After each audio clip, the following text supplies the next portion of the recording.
हमने आपको एक बात बताया था, OH माइनस आएगा, H प्लस ले जाएगा, वहाँ निगेटिव बनाएगा।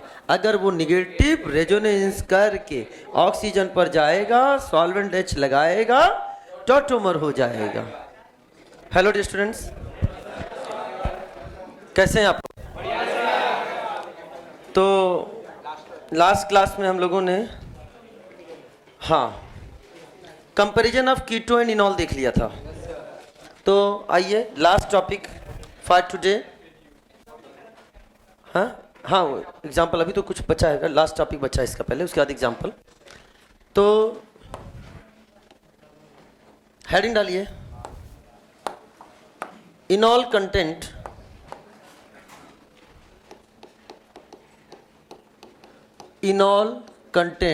और परसेंटेज इनॉल कंटेंट और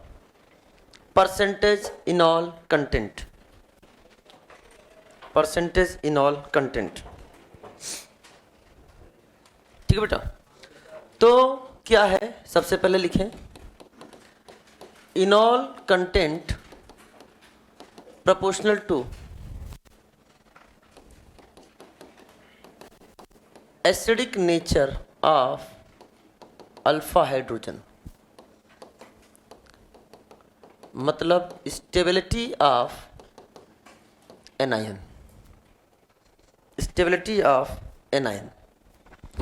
अभी तक जो हम पढ़ रहे थे इससे पहले, वो एक ही कंपाउंड था, उसका कीटो फॉर्म था और इनॉल फॉर्म था, और कीटो इनॉल इक्विलिब्रियम पर चेक कर रहे थे कि कीटो कब ज्यादा होगा, इनॉल कब ज्यादा होगा, यानी कि इक्विलिब्रियम की बात चल रही थी कि लेस देन 1 होगा या मोर देन 1 होगा।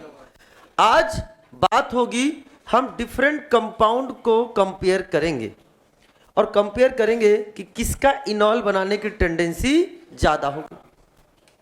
हमने आपको एक बात बताया था, OH माइनस आएगा, H प्लस ले जाएगा, वहाँ निगेटिव बनाएगा। अगर वो निगेटिव रेजोनेंस करके ऑक्सीजन पर जाएगा, सॉल्वेंट H लगाएगा, टॉटोमर हो जाएगा।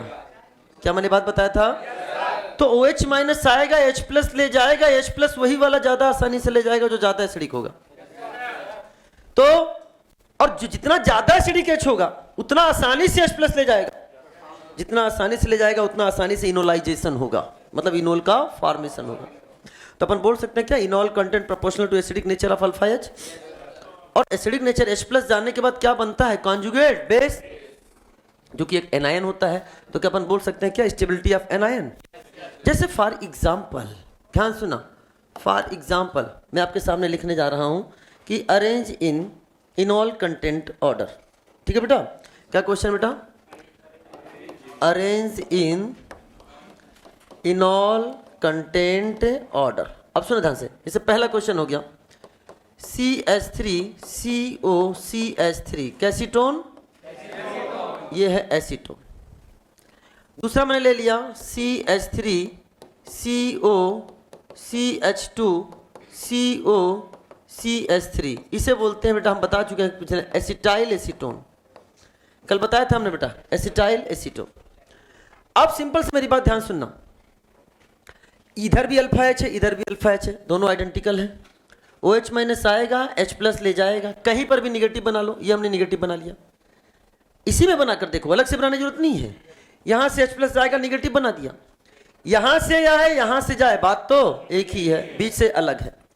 लेकिन सबसे ज्यादा एसिडिक कौन है, क्यों बीच वाला, क्योंकि 2 माइनस M के बीच में फंसा CH2। क्या ये एक्टिव मिथाइलिन ग्रुप है? Very good. अच्छा मेरी बात ध्यान सुनो, यहां का निगेटिव क्या रेजोनेंस में है? यस। यहां का भी रेजोनेंस में है? यस। इधर भी है और इधर भी है। इधर तो केवल रेजो है, इधर आजू भी रेजो, बाजू भी रेजो। कौन सा ज्यादा स्टेबल है? एनायन ज्यादा स्टेबल कौन सा है? सेकंड वाला, तो इसका इनॉल कंटेंट ज्यादा होगा। प्रीवियस लेक्चर्स में हमने आपको बताया था कि एसीटोन का जो इनॉल होता है वो लेस देन 1% बनता है, याद करो। और एक्टिव मिथाइलिन को यूज करके जो इनॉल बनता था वो लगभग मैंने बताया था 76%, याद करो। तो बताओ इनॉल बनाने की टेंडेंसी किसकी ज्यादा है, एसीटोन की कि एसिटाइल एसीटोन की? एसिटाइल एसीटोन की। तो क्या ये क्वेश्चन है, अब हम डिफरेंट कंपाउंड्स देंगे, आपको उसमें ये बताना होगा किसका इनॉल ज्यादा बनेगा। अरे बोल दो ना। चलो बनाते हैं, इसको लिखो, तब तक मैं दूसरे क्वेश्चन को बना रहा हूं।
हटाओ, उसको हटा दो, उसको हटा दो।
सुनिए बेटा,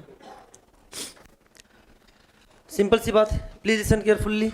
CH3CO, CH3CO, CH3CO, CH3CO, ये सब क्या है, सेम सेम।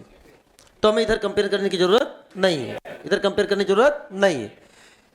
क्या ये -M वाला है और ये भी -M वाला है, एक्टिव मिथाइलिन ग्रुप है ये। तो अपन क्या करें, यहां से चेक कर लेंगे, ये तो सब में क्या है, सेम सेम। इसका -M, इसका भी क्या है -M, इसका भी क्या है -M। अब -M इन सब में सबसे ज्यादा किसका हो गया, NO2 का। हमने आपको बताया था पहले NO2 का होता है, फिर उससे कम CN, फिर उससे कम CHO, वो है आपके सामने CHO।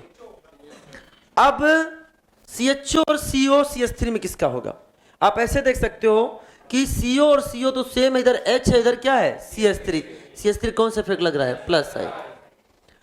तो एनायन बना लो, एनायन यहां भी बनाया, एनायन यहां भी बनाया, एनायन यहां भी बनाया। एक्टिव मिथाइलिन वाला सबसे ज्यादा एसिडिक है,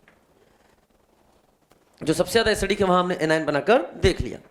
तो अब बताओ, क्या आप कह सकते हो कि यहाँ -M मैक्सिमम है, यहाँ -M उससे कम है, यहाँ -M के साथ क्या लग रहा है, प्लस साइन। तो क्या स्टेबिलिटी यहाँ कम हो गई कि नहीं हो गई? तो क्या ऑर्डर में आपका ये बन गया कि नहीं बन गया? अब सुनो, इधर भी CO है, इधर भी क्या है -M, लेकिन क्या इसका रेजोनेंस भी चल रहा है कि नहीं चल रहा है, बताओ। अच्छा, ये इधर भी रेजोनेंस कर रहा है निगेटिव चार्ज, और इधर भी रेजोनेंस कर रहा है, और ये इधर भी रेजोनेंस कर रहा है।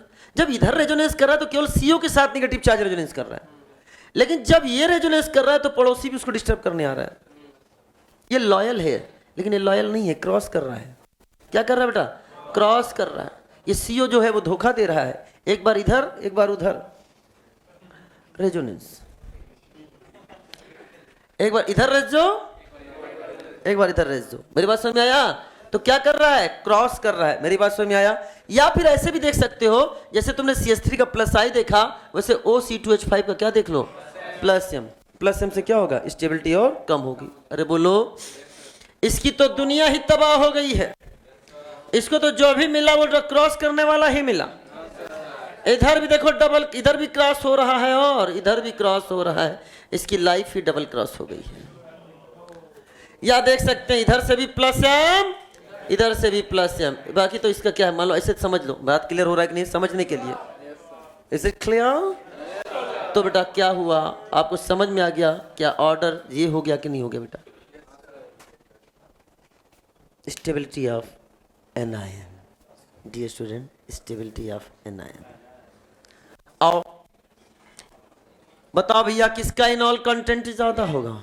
सेकंड वाले का ज्यादा क्यों होगा बेटा? बहुत सही जवाब दियो। कहां थे तुम बेटा अभी तक? पाई बॉन्ड इधर आएगा, एच इधर जाएगा। बताओ रे क्या इसका हमने आपके सामने ये बन गया क्या इसका? बताओ इनॉल। यहां तो बेटा ये है एच, पाई बॉन्ड इधर, एच इधर चला गया, तो जो आपके सामने बन के आ रहा है ये क्या है बेटा? O H. ये और ये बन गया कि नहीं? क्या बन गया? इनॉल। और यही कहता है मैं ही इनॉल हूं और मैं ही फिनॉल हूं। मैं इनॉल हूं क्योंकि मैं फिनॉल हूं। और हमें आपको बताया है ये 99.99% के ऊपर। तो बताओ अगर मैं आपसे बताऊं तो क्या ये अगर फर्स्ट है, ये सेकंड है, तो इनॉल कंटेंट किसका ज्यादा होगा? बताओ। वेरी गुड, इनॉल कंटेंट जो होगा वो सेकंड का ज्यादा होगा फर्स्ट की तुलना में।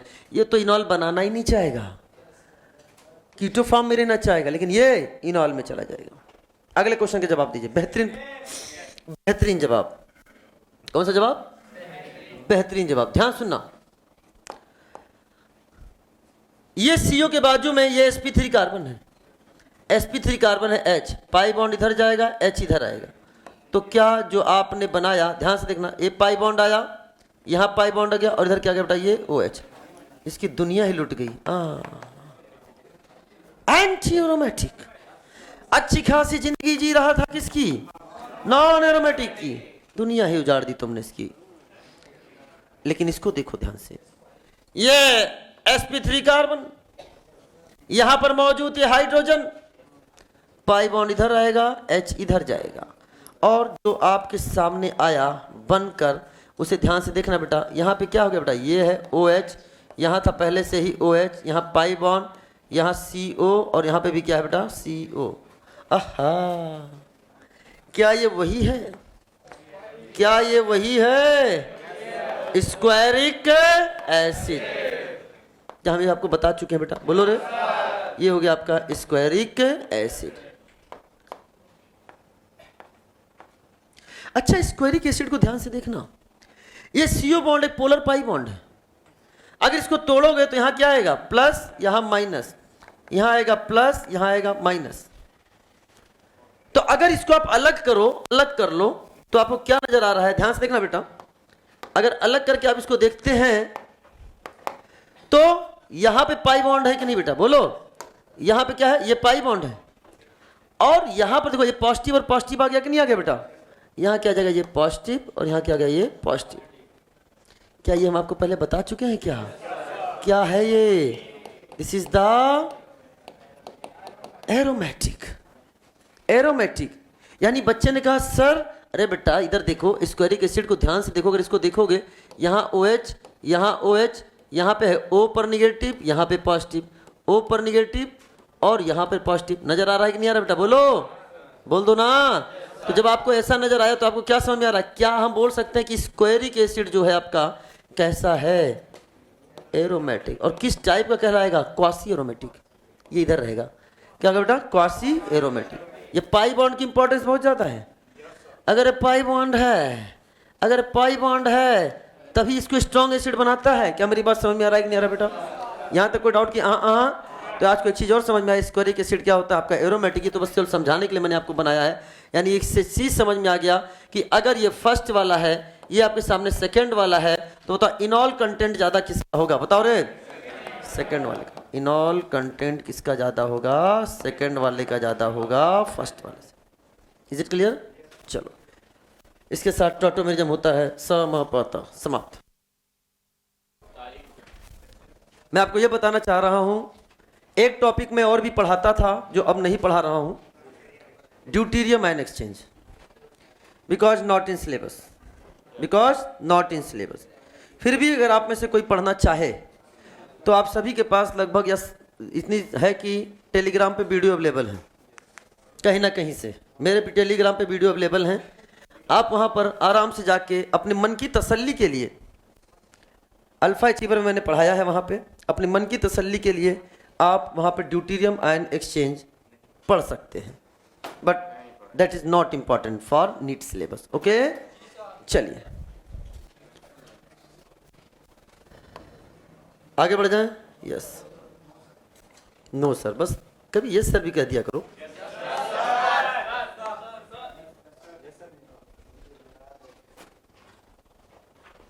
अब कुछ क्वेश्चंस करेंगे।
Hello,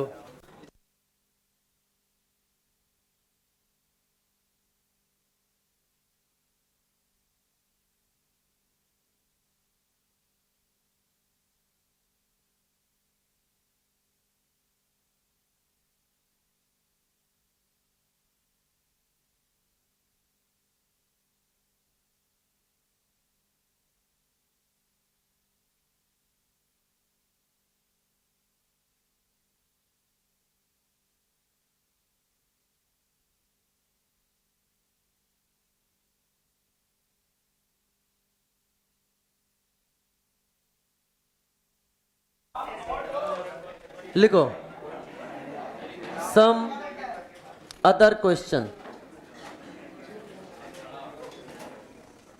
some other question.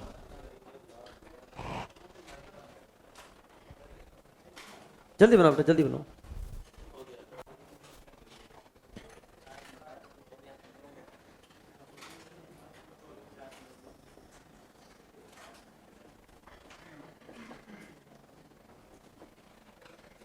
Arrange in stability order.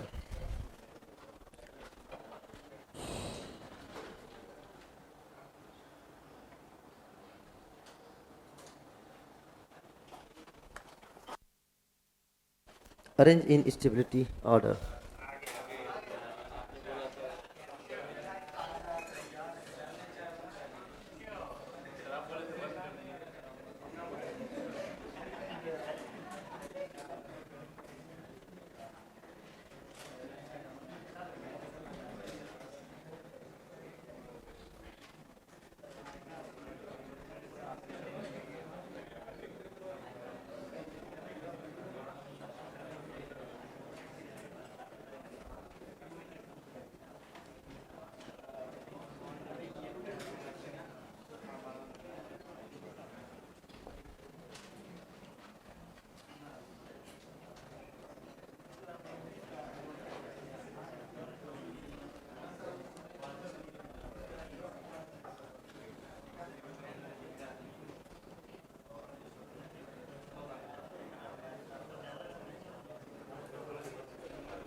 सुनिए बेटा,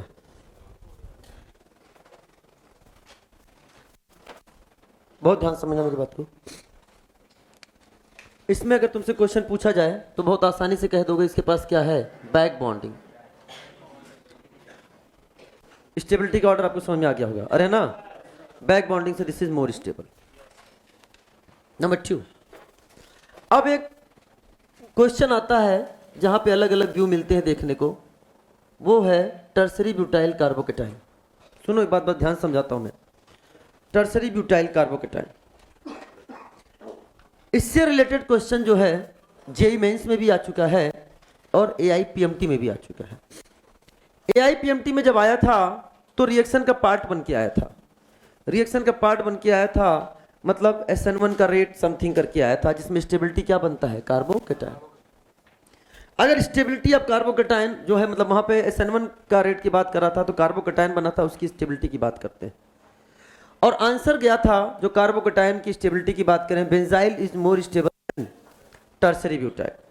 तो याद रखना, अगर ये रिएक्शन का पार्ट बन के आता, जनरली रिएक्शन का पार्ट बनकर ही आएगा, रिएक्शन का पार्ट बन के आता है तो बेटा क्या होगा, benzyl is more stable then क्या हो जाएगा बेटा, टर्सरी ब्यूटाइल। लेकिन अगर लिख दे गैस फेज में, क्या लिख दे, गैस फेज में, then tertiary butyl is more stable than benzyl. लेकिन जब भी एग्जाम में क्वेश्चन आया है अभी तक, किसके रूप में आया है बेटा, बोलो, रिएक्शन के पार्ट बन के आया है कि यहां पर क्या लगा देगा, यहां पर Cl लगा देगा, यहां पर Cl लगा देगा और रेट की हाइड्रोलिसिस पूछ लेगा। Cl हटा के कैटायन बना के हमें स्टेबिलिटी को देख लेना है। मेरी बात समझ में आया।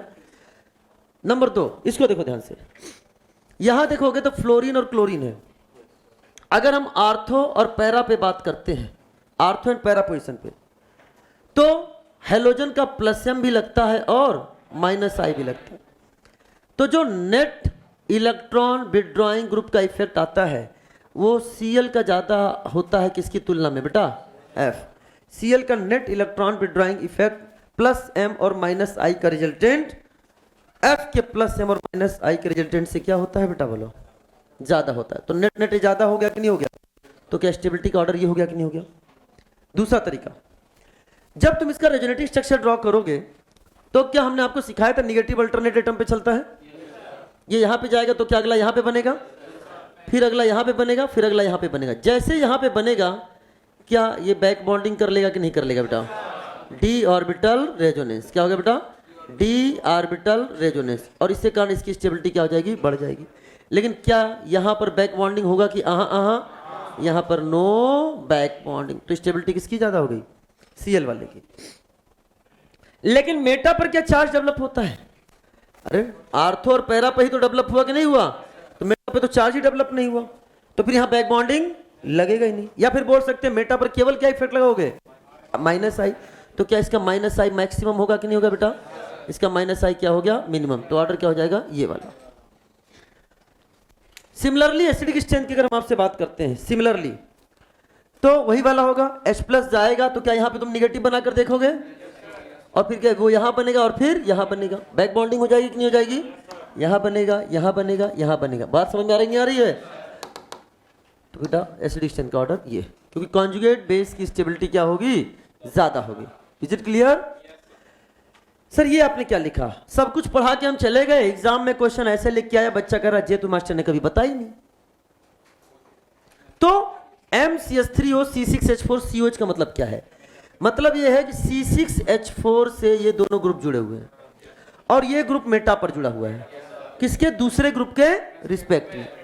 तो बेटा आपको कैसे बनाओगे, पहले तो ये बनाया C6H6, C6H6, अब दो ग्रुप जुड़े हैं तो दो हाइड्रोजन निकाल दो, तो क्या बन गया, C6H4, COOH, यहां लगा दिया COOH, इसके मेटा पर क्या लगा दिया आपने, OCH3।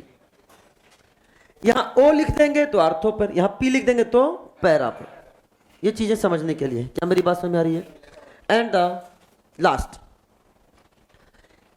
फ्री रेडिकल की स्टेबिलिटी की बात करने जा रहे हैं। अच्छा बताओ, फ्री रेडिकल की स्टेबिलिटी तुम बताओ, ये है A वाला और ये है B वाला, व्हिच इज मोर स्टेबल,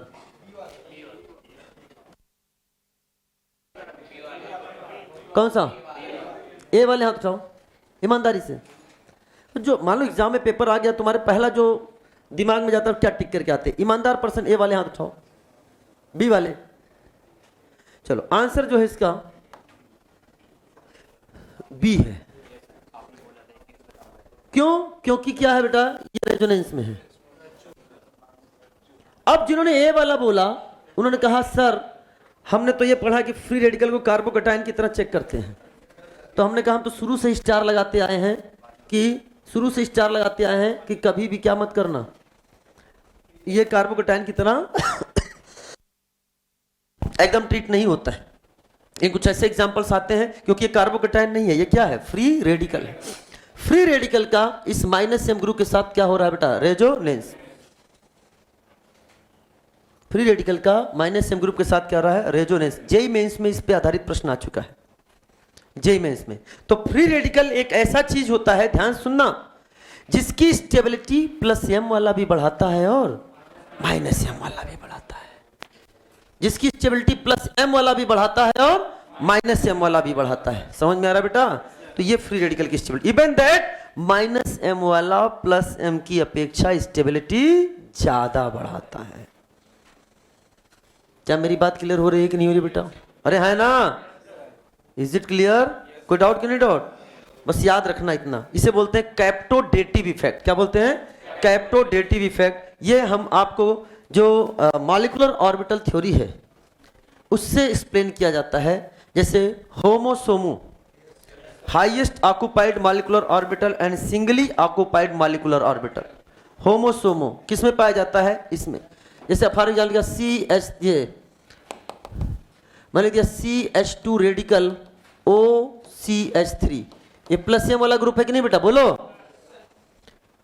इसका और हमने बोल दिया बेटा ये दोनों को ही क्या है बेटा, ध्यान सुना, ये दोनों है NO2, ये दोनों ही क्या है, स्टेबलाइज करते हैं फ्री रेडिकल को। लेकिन NO2 वाला इसकी तुलना में ज्यादा स्टेबलाइज करता है, ज्यादा स्टेबलाइज करता है।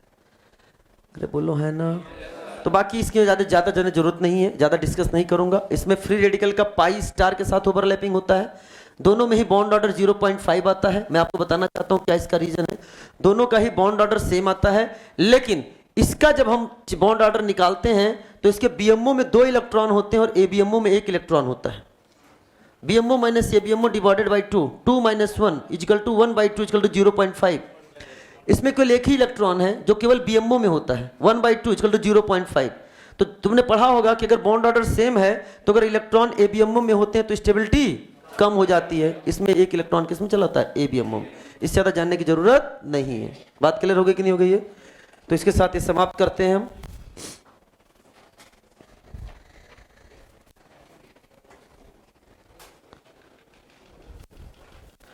पाई बॉन्ड बना ली, मॉलिक्यूल मर जाएगा। ये क्या रे, देख देख कभी नहीं बना सकता, नकल करने के लिए दे देना तो भी नहीं होगा बच्चों। ये जेईई मेंस में आ चुका है। लेकिन आज के बाद याद रखना कि माइनस, ये क्या है, ये +m है, ये -m है। यहाँ पाई स्टार के साथ ओवरलैपिंग होती है, ज्यादा डिटेल में जाने की जरूरत नहीं है। क्लेडन, स्टुअर्ट, वारिन, पीटर साइक्स की बुक में इसको बहुत अच्छे से एक्सप्लेन किया गया है। नहीं मैं पढ़ के आ गया हूं।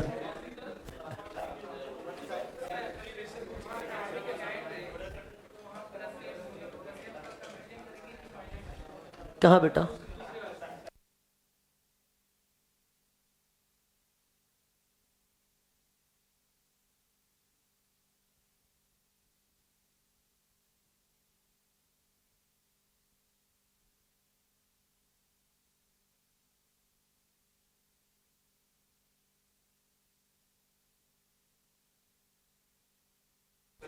चलिए डियर स्टूडेंट्स, ये हटा दूं।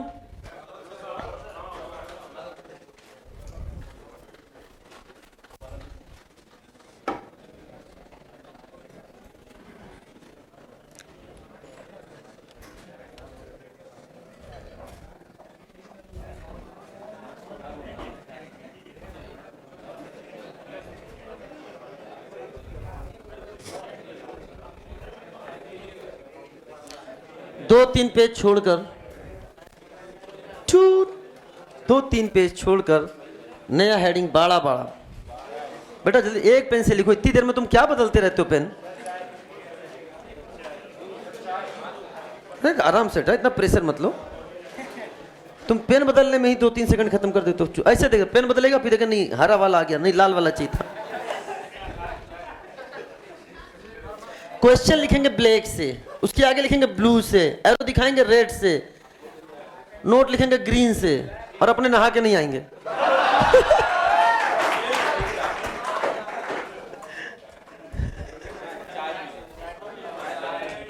चलो लिखो, तुम्हारे पास 1 मिनट का समय है।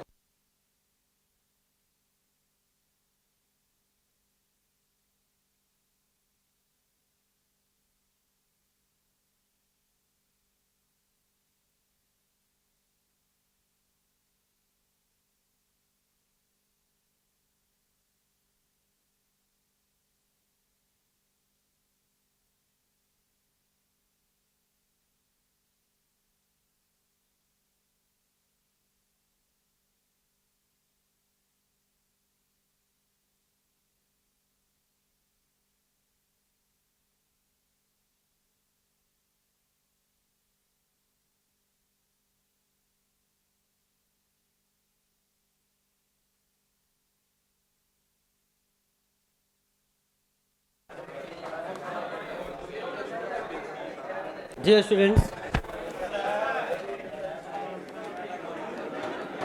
2-3 पेज छोड़कर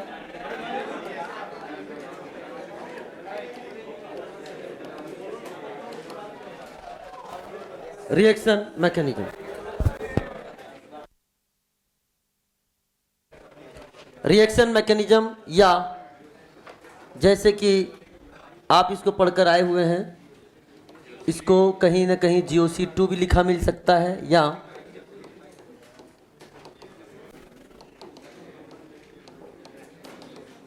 रिएक्शन मैकेनिज्म 2 भी लिखा मिल सकता है। हमने यहाँ पे क्या बनाया है, रिएक्शन मैकेनिज्म। ठीक बेटा, तो हम लोग कैसे पढ़ेंगे, अब इसकी चर्चा थोड़ी तरह से करेंगे। रिएक्शन मैकेनिज्म पढ़ाने का 3 पैटर्न है, जिसमें तीसरा पैटर्न मैं फॉलो करूंगा।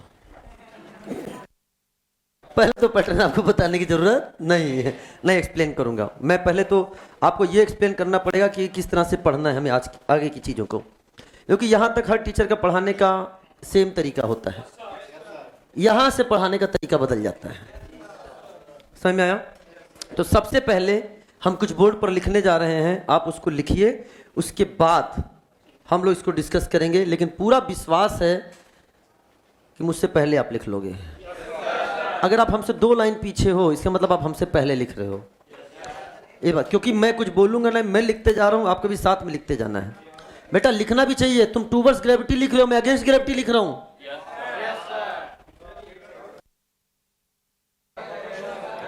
तो हेडिंग डालिए, types of reaction. Types of reaction.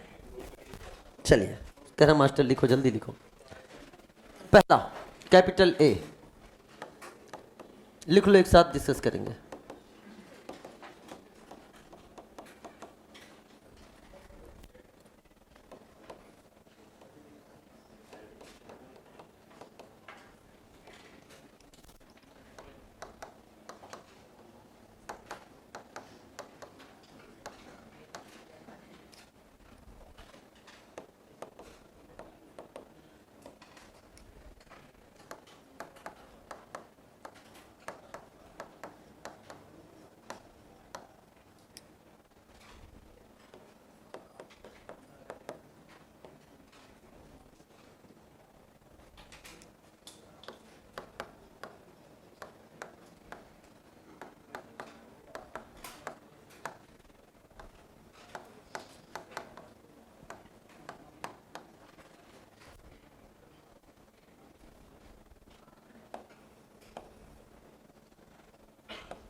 क्या हुआ?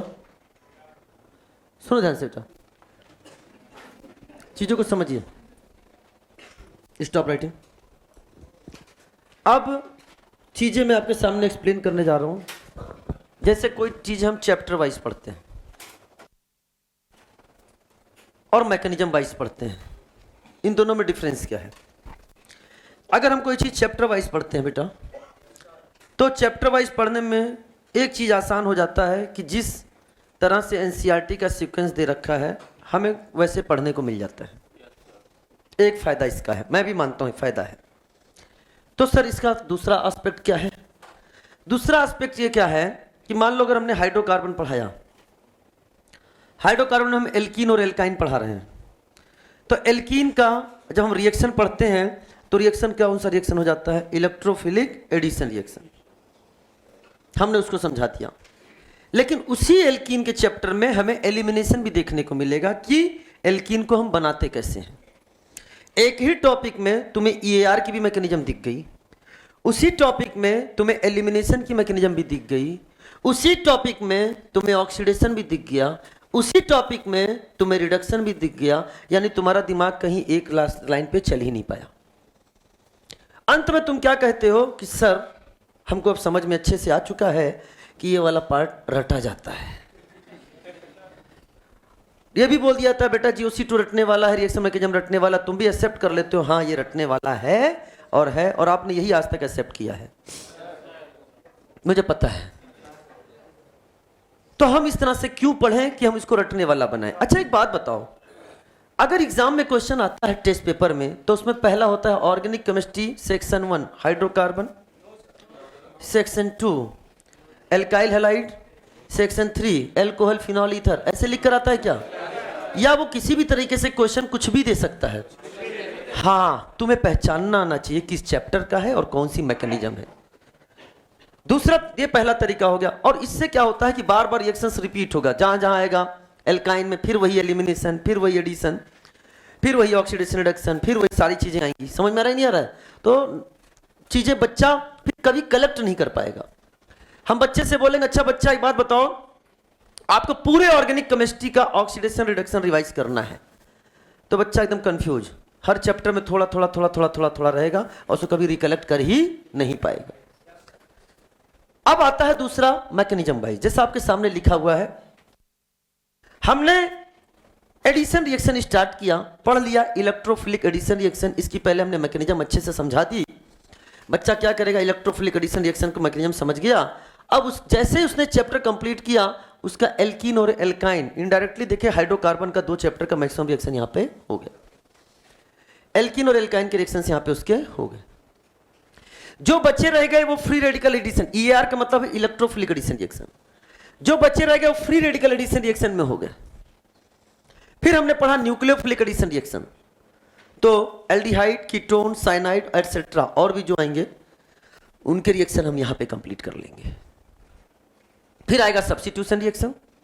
पूरी एनसीईआरटी 11th एंड 12th की ईएसआर एक ही जगह कंप्लीट हो जाएगी।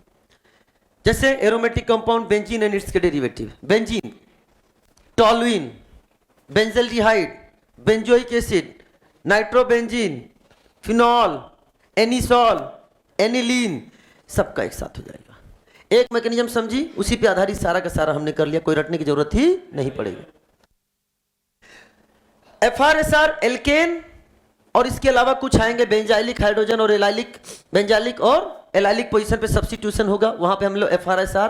सबसे बड़ा टॉपिक आएगा NSR, जहां हम 12th की एनसीईआरटी में mainly halide, alkyl halide, aryl halide, alcohol, ether, acid और उसके परिवार मतलब carboxylic acid and it's derivative से मिलने का आपका मौका मिलेगा। यहां पर जो आपके यहां रिएक्शंस रह जाएंगे थोड़े बहुत एल्काइल हैलाइड, एल्कोहल के एटसेट्रा के, वो कहां कंप्लीट हो जाएंगे बेटा? एलिमिनेशन रिएक्शन, एलिमिनेशन रिएक्शन में। इसके बाद रीअरेंजमेंट, आइसोमराइजेशन, ये होता रहेगा जगह जगह पे। ऑक्सीडेशन रिडक्शन भी है, वो भी हम लोग अलग से पढ़ेंगे। और लास्ट में क्या है? पॉलीमराइजेशन। पॉलीमराइजेशन में तुम्हारे बायोमॉलिक्यूल भी आ जाएगा, पॉलीमर भी आ जाएगा। पॉलीमर तो तुम जान ही रहे हो। बायोमॉलिक्यूल की बात करें तो आप खुद देखते हो ग्लूकोज, ग्लूकोज का पॉलीमर क्या होता है? स्टार्च होता है, ग्लाइकोजन होता है, सेलुलोज होता है।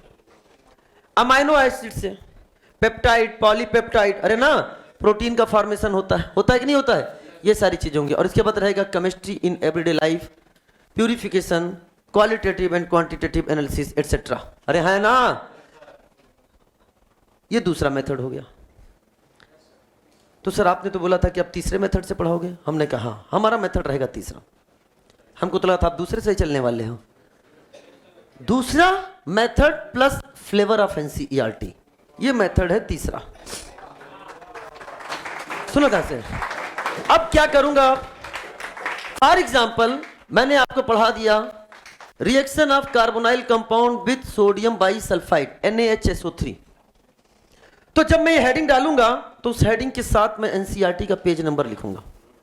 मेरी बात ध्यान सुनना, मतलब एनसीईआरटी का जितना भी टॉपिक है वो हर टॉपिक आपके मेन कॉपी में विथ पेज नंबर आ जाएगा। जैसे फॉर एग्जांपल मैंने लिख दिया halogenation of phenol and aniline, तो फिनॉल और एनिलीन का जब हेलोजिनेशन लिखेंगे तो लिख देंगे बेटा एनसीईआरटी पेज नंबर 30। उस पर क्या करना होगा कि घर जाकर आपको जब आप इस कॉपी को पढ़ोगे तो एनसीईआरटी बगल में रखी होगी, आप हाथों हाथ एनसीईआरटी के उस चीज को पढ़ लेना। इससे क्या होगा, जब कई बच्चे ऐसा कहते हैं, जब पूरा पढ़ लेते बाद में कहते हैं सर एनसीईआरटी कब पढ़नी है। एनसीईआरटी कब नहीं पढ़नी है, जिस दिन मेरा सिलेबस खत्म होगा उस दिन आपका एनसीईआरटी भी कंप्लीट हो जाएगा, तो आपको पता ही नहीं चलेगा। यानी पैरेलल में जब कोई चीज तुमने पढ़ा है, पढ़ने के बाद एनसीईआरटी से केवल पढ़ोगे तो टाइम लगेगा पढ़ने में, लेकिन जब उसके पूरे के पूरे लैंग्वेज को हम क्लास में एक्सप्लेन कर चुके होंगे तो घर जाके जब उसको पढ़ोगे तो तुमको लगेगा ये सारी की सारी चीजें क्या है, डिस्कस है ऑलरेडी।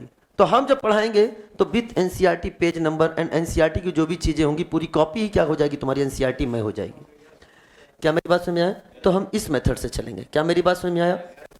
तो चलिए स्टार्ट करते हैं, श्रीगणेश करते हैं किस चीज का, addition reaction, reaction mechanism. Okay चलिए, तो हेडिंग डालिए बेटा, एडिशन रिएक्शन। इसमें दो रिएक्शंस बहुत बड़े बड़े हैं, पहला है EAR और दूसरा है NSR। ये थोड़ा टाइम लेते हैं।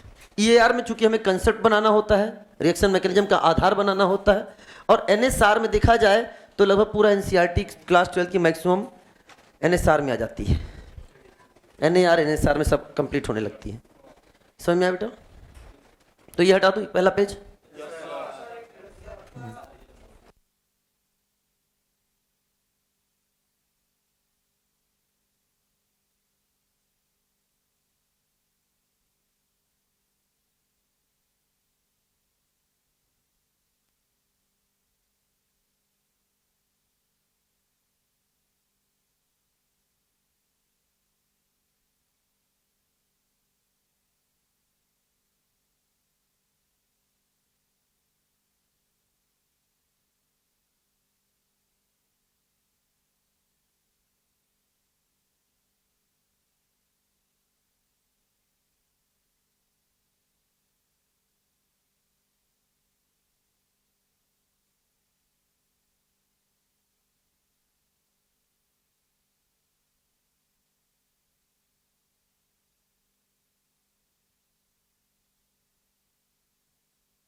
चलिए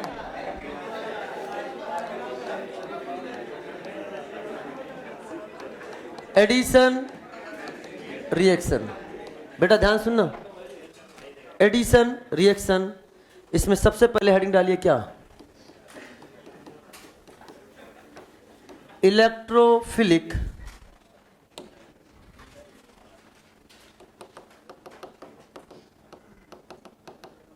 एडिशन रिएक्शन, बोले तो EAR।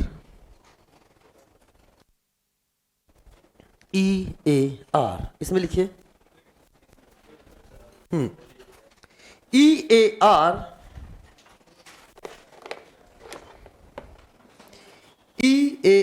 is characteristics reaction of EAR is a characteristics reaction of alkene and alkyne, alkene and alkyne। Alkene and alkyne. अब एक चीज और ध्यान से सुनना मेरी बात, इधर देखो बेटा, ये जो मैंने आपके सामने बनाया था ना, ये भी अपने आप में क्वेश्चन है। क्वेश्चन कैसे है और आ चुका है, वो पूछेगा कि बताओ देखो ईएआर कौन फॉलो कर रहा है, एल्कीन एंड एल्काइन, या पूछ लेगा एल्कीन और एल्काइन की मैकेनिज्म क्या है, ईएआर। या पूछा है क्वेश्चन कि बताओ एल्डिहाइड और कीटोन कौन सी रिएक्शन की मैकेनिज्म शो करते हैं, तो क्या न्यूक्लियोफिलिक एडिशन रिएक्शन। तो यानी ये देख के ये या ये देख के ये भी पूछा जा सकता है। तो ये चार्ट ही अपने आप में क्या हो गया, एक क्वेश्चन हो गया। क्या मेरी बात, बहुत इंपॉर्टेंट चार्ट है, आपको ये हेल्प करेगा आपकी। मैं आपके लिए एक चीज और करने वाला हूं कि जैसे अभी आपको रिएक्शन मैकेनिज्म की शीट मिलेगी, इसके बाद आपको चैप्टर वाइज भी मिलेंगे। जैसे एल्काइल हैलाइड का अलग मिला, एल्कोहल फिनॉल ईथर का अलग मिला, समथिंग समथिंग। हम क्या करेंगे, जब आपको पढ़ाएंगे तो आपके लिए एक अलग से मैकेनिज्म वाइज भी क्वेश्चंस को तैयार करेंगे। जैसे फॉर एग्जांपल मैंने लिख दिया NaR, तो NaR आपको जो भी मॉड्यूल मिले हैं उस मॉड्यूल के किस किस में किस किस चैप्टर में NaR के क्वेश्चंस हैं वो सब हम आपको अलग से दे देंगे करके। उससे क्या होगा कि अगर आप चैप्टर वाइज क्वेश्चन सॉल्व करना चाहते हो तो भी सॉल्व कर लोगे, और अगर आप मैकेनिज्म वाइज सॉल्व करना चाहते हो तो भी सॉल्व कर लोगे। क्या मेरी बात समझ, ऐसा मैंने प्रीवियस इंस्टीट्यूट में किया था।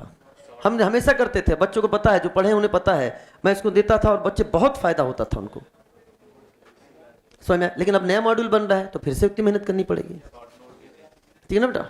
शॉर्ट नोट्स बेटा ये खुद से बनाने वाली चीज होती है, क्वेश्चन तो खुद से लिखो, लेकिन शॉर्ट नोट्स भी खुद से बनाने वाली चीज होती है। हर इंसान का अपना शॉर्ट नोट्स अपना खुद का सिग्नेचर होता है, खुद का अपना सिग्नेचर होता है, वो उसी को अच्छे से समझ पाता है, ठीक है ना बेटा। हाँ कोशिश करो, और जितनी बार रिवाइज करोगे शॉर्ट नोट्स उतनी अच्छा बनेगा। तो आइए बेटा, इलेक्ट्रोफिलिक एडिशन रिएक्शन क्या लिखा बेटा आपने सबसे पहले, हाँ EAR is a characteristics reaction of alkene and alkyne. अब सुना बेटा, EAR को हम लोग दो पार्ट में पढ़ेंगे। पहला लिखो case 1, case 1 when electrophile, case 1 when electrophile does not have, when electrophile does not have lone pair, when electrophile does not have lone pair, bracket में लिखना E plus, example H plus, D plus etcetera.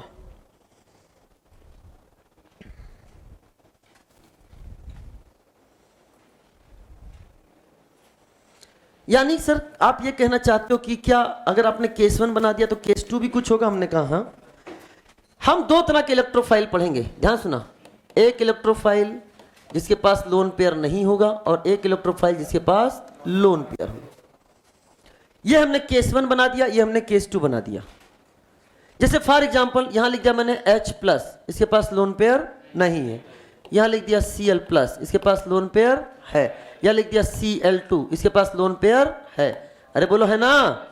तो इस तरीके से हम लोग पढ़ेंगे कि ऐसा इलेक्ट्रोफाइल जिसके पास लोन पेयर है और ऐसा इलेक्ट्रोफाइल जिसके पास लोन पेयर नहीं है। अरे बोलो ना बच्चा, चलो साहब ध्यान समझना।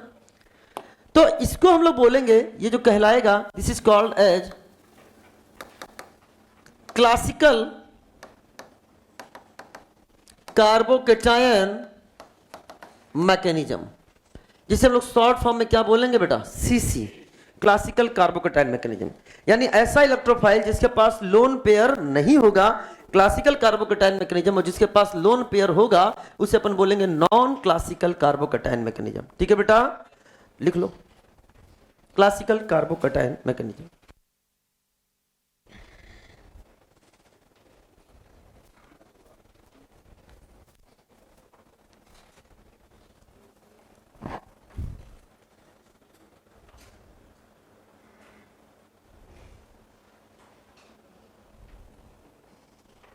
इसे बोलेंगे CC और वो आएगा NCC।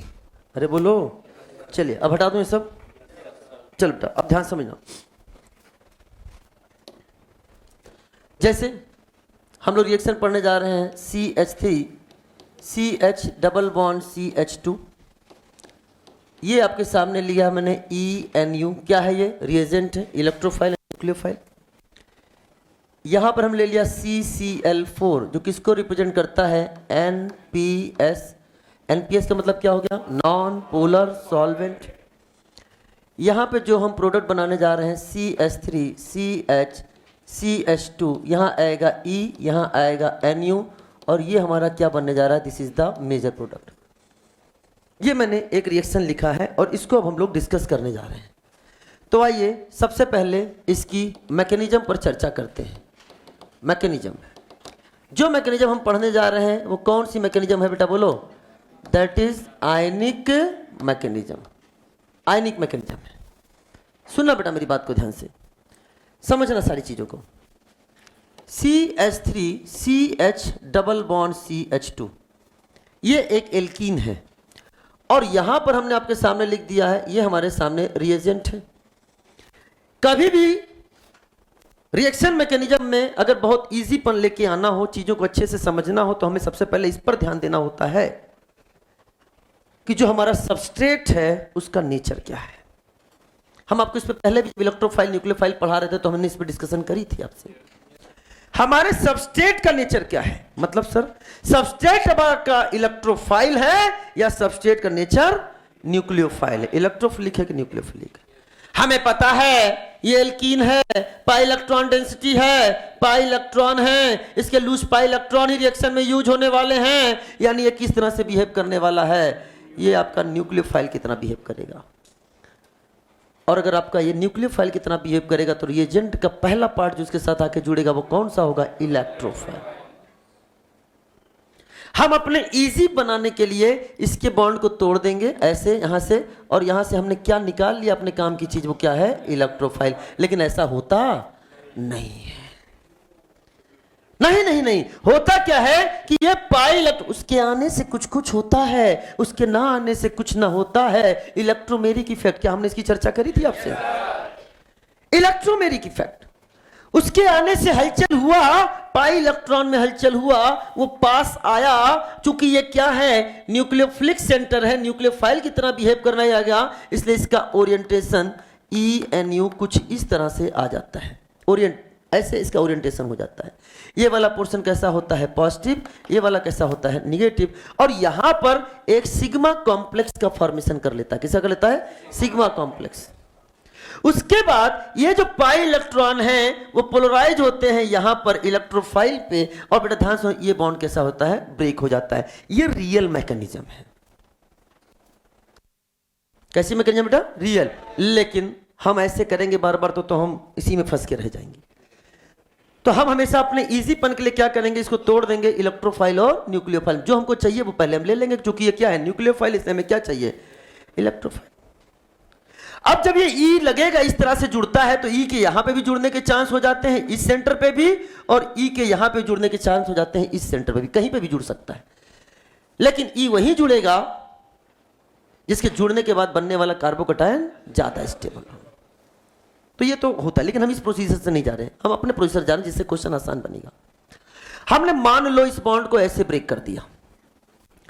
अगर ऐसे ब्रेक कर दिया तो यहां चार्ज क्या लेके आओगे? निगेटिव, और यहां क्या लेके आओगे? पॉजिटिव। ये निगेटिव वाले पे कौन सा अटैक हो जाएगा? इलेक्ट्रोफाइल। मैं भले बोलता हूं इलेक्ट्रोफाइल का अटैक होना, लेकिन हमेशा बोलता हूं अटैक तो निगेटिव चार्ज करता है। चलो साहब, क्या बना बेटा? ध्यान सुनना। CH3 CH, पाई बॉन्ड टूट चुका है, यहां कंप्लीट पॉजिटिव आ चुका है। CH2, और यहां पे क्या हो गया बेटा? ये E, ये बन गया। तो संभावना तो ये भी है ना बेटा कि बॉन्ड को हम उल्टा तोड़ दें। अगर उल्टा तोड़ दोगे तो यहां पर निगेटिव, यहां पे पॉजिटिव, और निगेटिव पे क्या चल जाएगा बेटा? इलेक्ट्रोफाइल। यानी जो आपके सामने बन रहा है दैट इज CH3 CHE, और यहां पे आएगा बेटा CH2 पर पॉजिटिव चार्ज। दो तरह के कार्बोकैटायन का फॉर्मेशन हुआ। ये आपके सामने बन गया इंटरमीडिएट, जिसे क्या बोलेंगे हम लोग? कार्बोकैटायन। कितने अल्फा एच है बेटा इसके पास? 3 और 2 5, 5 अल्फा एच है। अगर आपका इलेक्ट्रोफाइल भी H प्लस हो जाए तो भी H का रोल ले लेगा और अल्फा H एक ज्यादा हो जाएगा, 6 अल्फा H हो जाएगा। इसको देखो तो कितने अल्फा H है, एक ही अल्फा H है। तो बताओ व्हिच इज मोर स्टेबल, पहला वाला। ये क्या होगा आपका, this is more stable and this is less stable. पहला स्टेप, पहले स्टेप में आपने देखा है कि ये पाई बॉन्ड ब्रेक हुआ है, यानी हम बोल सकते हैं कि इस स्टेप में आपको हुआ है पाई बॉन्ड ब्रेकिंग, अरे है ना। और बॉन्ड ब्रेकिंग एक एक्सोथर्मिक प्रोसेस होता है कि एंडोथर्मिक प्रोसेस होता है, एंडोथर्मिक प्रोसेस होता है। बॉन्ड तोड़ने के लिए एनर्जी रिक्वायर्ड है और एनर्जी रिक्वायर्ड है तो एंडोथर्मिक प्रोसेस है। और एंडोथर्मिक प्रोसेस जो होते हैं बेटा वो कैसे स्टेप होते हैं, स्लो की फास्ट स्लो स्टेप होते हैं।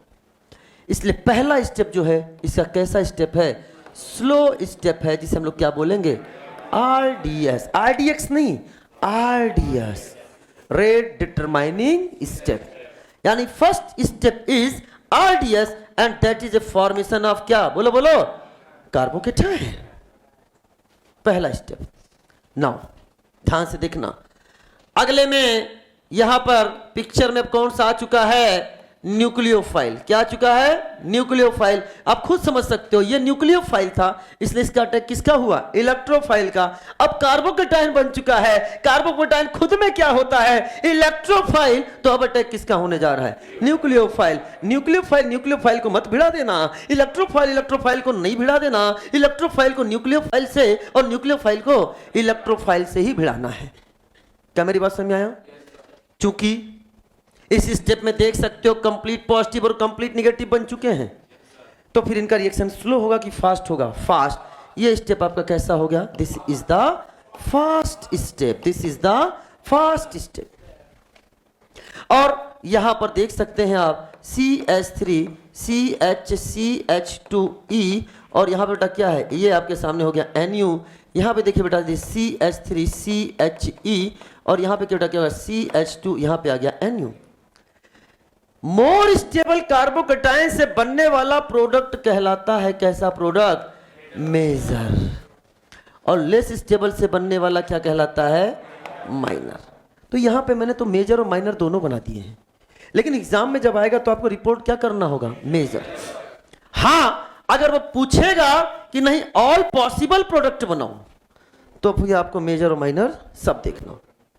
सर एक छोटा सा डाउट है, हमने कहा बोलो। सर इसका मतलब हमें जब कोई रिएक्शन लिखना पड़ेगा तो क्या इतना बड़ा रिएक्शन लिखना पड़ेगा, क्या हमें दोनों कार्बोकेटाइन बनाने पड़ेंगे, दोनों कार्बोकेटाइन बनाने के बाद उनकी स्टेबिलिटी चेक करनी पड़ेगी, स्टेबिलिटी चेक कर रहा है सर। हम कहा नहीं बेटा ये तो मैं मैकेनिज्म आपको समझा रहा हूं, एग्जाम में कैसे सॉल्व करना है ये ध्यान से आपको देखना। सर हम इसमें से कौन सा कार्बोकेटाइन ऐसे एक ही बार में नहीं पता कर सकते क्या कौन सा स्टेबल बनेगा। हमने कहा कर सकते हो बेटा, हम आपको एक की पॉइंट देने जा रहे हैं, एक मंत्र देने जा रहे हैं, उस मंत्र को ध्यान से समझना कि अगर एल्कीन से कोई ग्रुप जुड़ा हुआ है, कौन सा ग्रुप जुड़ा है, ये CH3। CH3 का इसमें कौन सा इफेक्ट लग रहा है, प्लस H, प्लस आई तो लग ही रहा है लेकिन प्लस H डोमिनेटिंग है, प्लस H कौन सा, और प्लस H का डायरेक्शन क्या है बेटा बताओ, लेफ्ट से राइट कि राइट से लेफ्ट, लेफ्ट से राइट। तो ध्यान से सुनना, की पॉइंट है, जिधर इफेक्ट का डायरेक्शन होगा उधर बॉन्ड मूवमेंट का डायरेक्शन होगा। इफेक्ट लेफ्ट से राइट जा रहा है तो बॉन्ड का है बेटा, ये बॉन्ड का है कहा जा रहा है, तो बॉन्ड जो है वो भी कैसा हो रहा है बेटा, दिस इज द लेफ्ट से राइट जा। फॉर एग्जाम्पल अगर मैंने लिखा होता O2NCH डबल बॉन्ड CH2 और तुम्हें बॉन्ड तोड़ना होता, तुम सीधा इफेक्ट को देखो, क्या इफेक्ट -M वाला है कि नहीं, बॉन्ड ऐसे टूटता। इफेक्ट के डायरेक्शन में बॉन्ड का मूवमेंट, इफेक्ट के डायरेक्शन में बॉन्ड का मूवमेंट, इस तरह से क्वेश्चन सॉल्व करोगे, चुटकियों में क्वेश्चन सॉल्व हो जाएंगे, चुटकियों में सॉल्व होंगे। जब क्वेश्चन आएगा तब मैं तुमको बताऊंगा, कोई भी दिक्कत इसमें आने वाली ही नहीं है। अरे तुम खुद बताओ, अगर तुमने बॉन्ड ऐसे तोड़ दिया होता तो यहां चार्ज कौन सा बनता, -M के बाजू में पॉजिटिव, हाईली अनस्टेबल। अरे है ना, इस पे तुम चर्चा पहले ही कर चुके हैं। क्या मेरी बात समझ में आया। चलो नेक्स्ट पॉइंट सुनो ध्यान से, सुनो सुनो सुनो।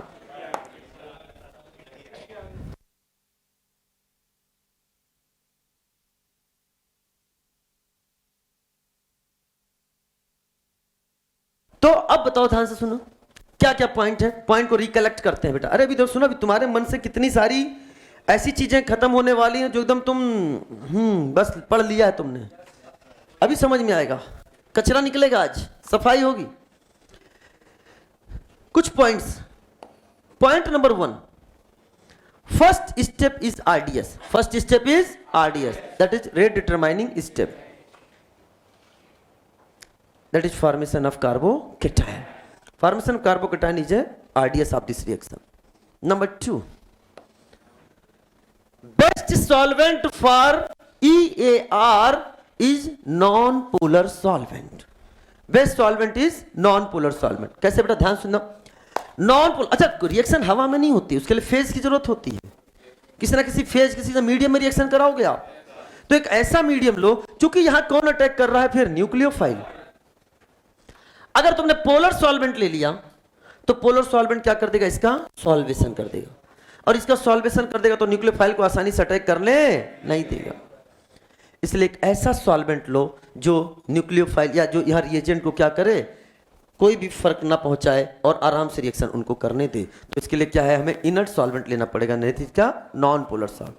नपास, नपास का मतलब क्या है, नॉन पोलर सॉल्वेंट। कहता है जा जी ले अपनी जिंदगी, जा, तू ना आना मेरे पास, मैं हूं नपास। तू ना आना मेरे पास, मैं हूं नपास। तो बेस्ट सॉल्वेंट फॉर ईएआर क्या होता है, नपास, बोले तो नॉन पोलर सॉल्वेंट।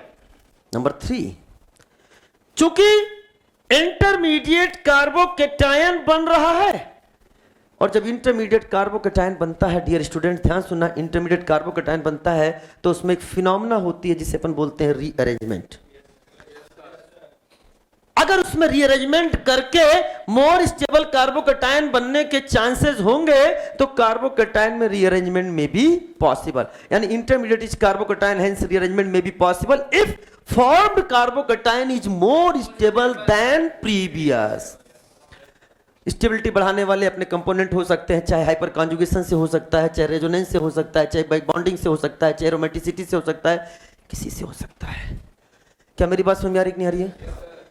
ये सारी की सारी पॉइंट तो हम यहां लिखेंगे। और चौथा बात हमने बोल दिया है, इफेक्ट के डायरेक्शन में बॉन्ड का मूवमेंट। नेक्स्ट पॉइंट जो कि हम आपसे पूछने जा रहे हैं, इतना लिखने के बाद फिर हम नेक्स्ट पॉइंट पे आने जा रहे हैं।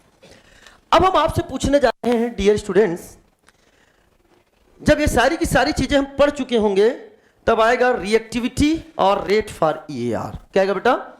दैट इज रिएक्टिविटी और रेट फॉर ईएआर क्या होता है बेटा? बोलो प्रोपोर्शनल टू क्या होगा? हाँ सब लोग बोलो एक साथ, बोलो है ना? बस यही पढ़ के आए हो, यही पढ़ा है तुमने, और हम क्वेश्चन देंगे और आप यहीं पे गलत हो जाओगे। सर ये क्या कह रहे हो सर, हमने तो इसको रामबाण मान लिया था, हमने तो मान लिया था कि बस हम तो सुलटा देंगे। बेटा सुलटा नहीं देंगे, ये पढ़ने के बाद आपको एग्जाम्पल ही वही कराए गए जो इसके क्षेत्र के अंदर थे, इसके बाहर के क्षेत्र के एग्जाम्पल नहीं कराए गए। वो जब एग्जाम्पल हम देंगे तब आपको समझ में आएगा। और आज हम आपको ये भी समझाएंगे कि क्यों ये कहना एकदम सही नहीं है। बहुत आसान है बेटा ऑर्गेनिक का सिलेबस खत्म करना। एक पॉइंट जो आपको पता है वही लिखूंगा, 4 एग्जाम्पल करूंगा, आगे बढ़ जाऊंगा। लेकिन देख लेना खाली उसको जितने में हम वो लिखेंगे और 4 एग्जाम्पल करेंगे उतने देर में तो खाली हम आपको समझाएंगे कि क्यों ऐसा नहीं लिखा मैंने। एग्जाम्पल तो हम बाद में कराएंगे, समय इसलिए लगता है, फीलिंग तब आती है, तब बच्चा जाके कहता है कि सर अब ऑर्गेनिक ऑल करेक्ट हो रहा है, जब उससे कोई गलती नहीं होती है। तो क्या होता है? रेट और reactivity for EAR is proportional to nucleophilicity of pi bond. क्या होता है nucleophilicity of pi bond? That is pi electron density of pi bond. Sir क्या होता है? अभी एक्सप्लेन कर रहा हूं, रुक जाओ, ठंड रखो।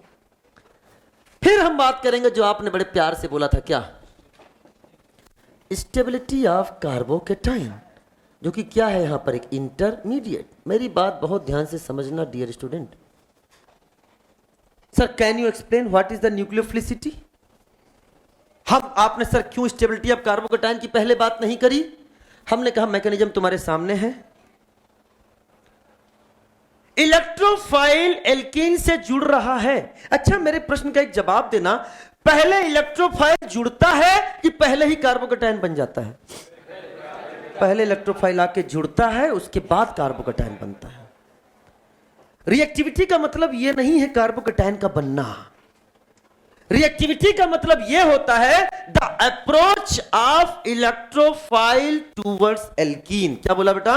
The approach of electrophile towards alkene. इसे क्या बोलते हैं हम लोग? रिएक्टिविटी। सर थोड़ा सा और अच्छे से एक्सप्लेन करो। हमने कहा रुको, हमारे पास दो एल्कीन है, ए और बी।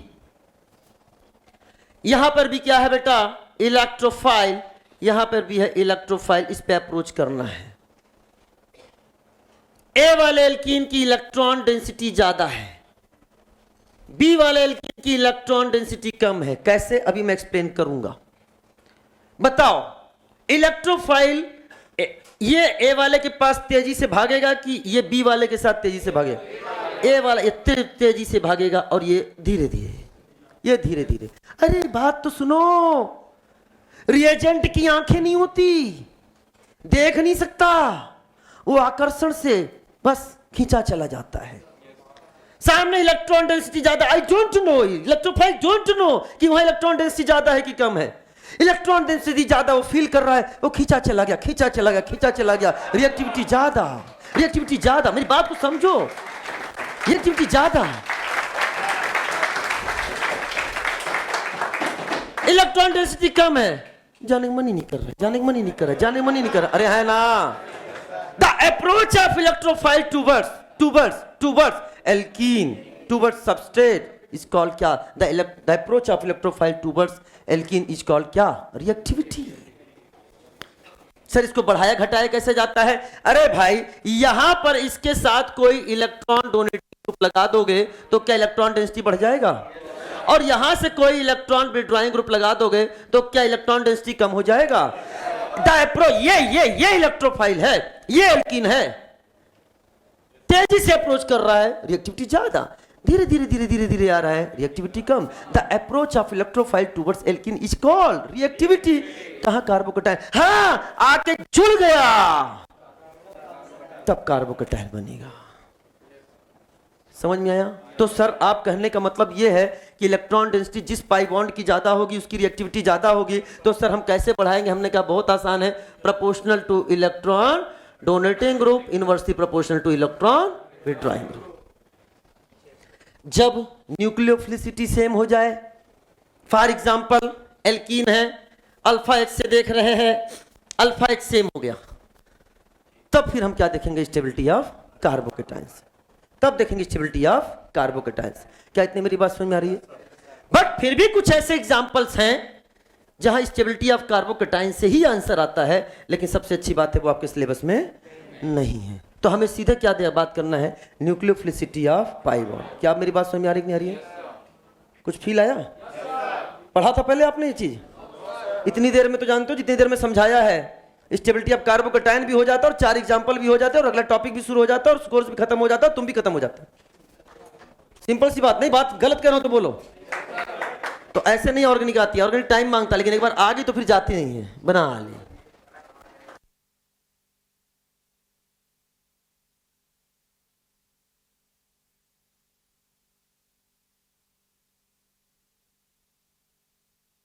ये बोलू पॉइंट लिखो। अब तो जल्दी करो बेटा, स्पीड लिखो। समझोगे भी, स्पीड भी स्लो रखोगे तो काम नहीं बनेगा।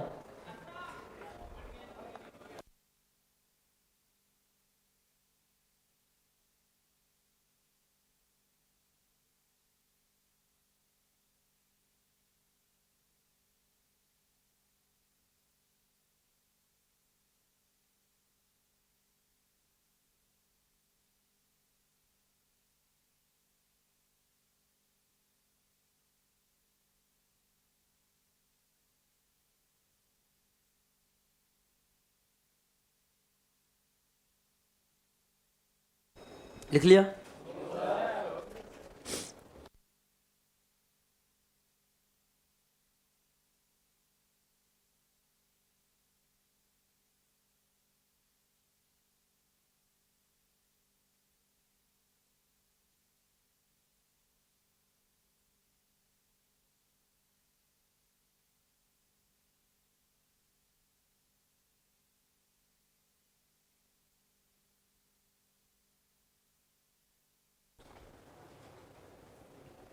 अरे एक पेन से लिखो जल्दी जल्दी यार।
First step is RDS.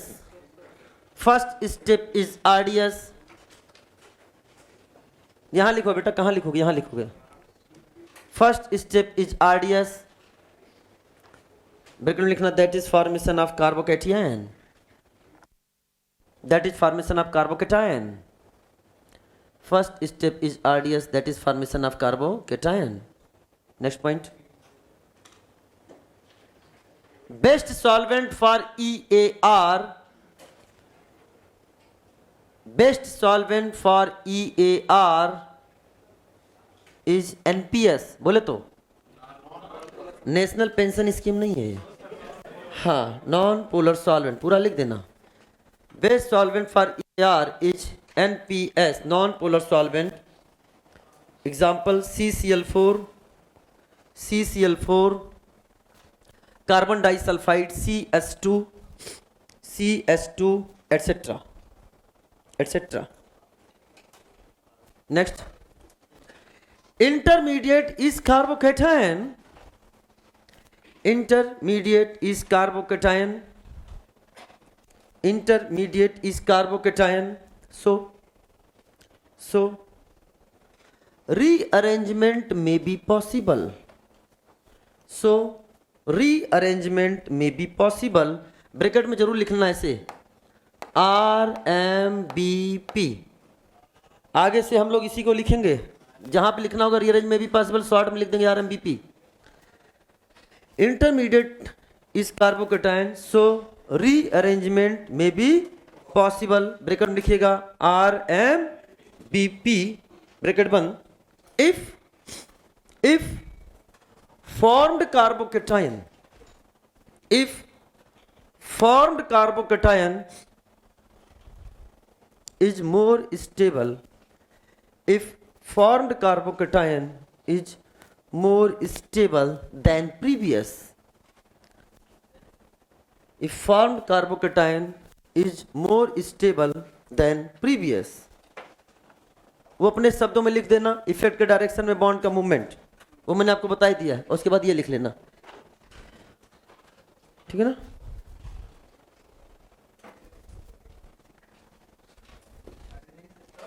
ये थोड़ी लिखना था, आराम से बेटा, आराम से।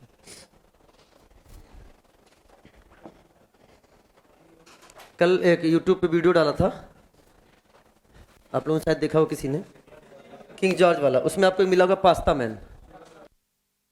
पास्ता मैन, तो जैसे मैंने किसी का नाम रख दिया, उसमें मैंने बोला जिसका नाम रख देता हूँ सेलेक्ट हो जाता है, ऐसा बोला था मैंने उस वीडियो में से। उसके बाद से मुझे इतने मैसेजेस आ गए, नहीं जिनका जिनका नाम रखा था ना, उन्होंने मुझे मैसेज किया। एक का नाम लग दिया था मैंने राका, ठीक है ना, तो आज उसका मैसेज आया, सर एकदम सही बोला आपने, मुझे क्लास में राकेश नाम था, मिस्टर राका बोला था, राका, वो भी डॉक्टर। तो कह रहे हाँ सर ये बात तो सही है, जिसका आप नाम बदल देते हैं ना वो सेलेक्ट हो जाता है।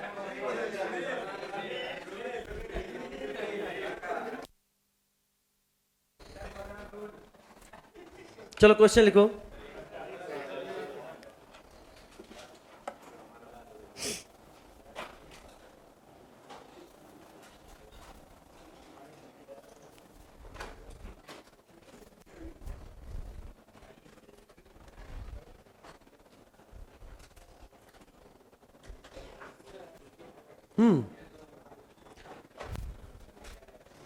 क्वेश्चन है,